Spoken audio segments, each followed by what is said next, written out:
తలసాని శ్రీనివాస్ యాదవ్ను వెంటనే బర్తరఫ్ చేయాలని గవర్నర్ను డిమాండ్ చేశారు టీడీఎల్పీ నేత ఎర్రబెల్లి దయాకర్ రావు.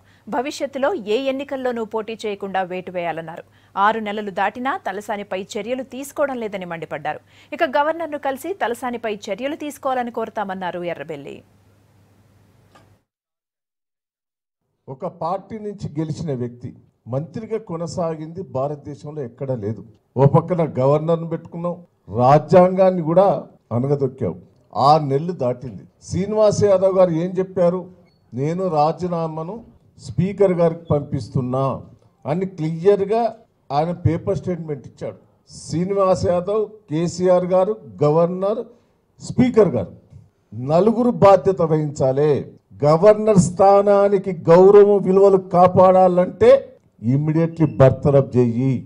శ్రీనివాస్ యాదవ్ను ఏ ఎన్నికలలో నిలబడకుండా బహిష్కరణ వేటు వేయాలని తెలుగుదేశం పార్టీ డిమాండ్ చేస్తుంది.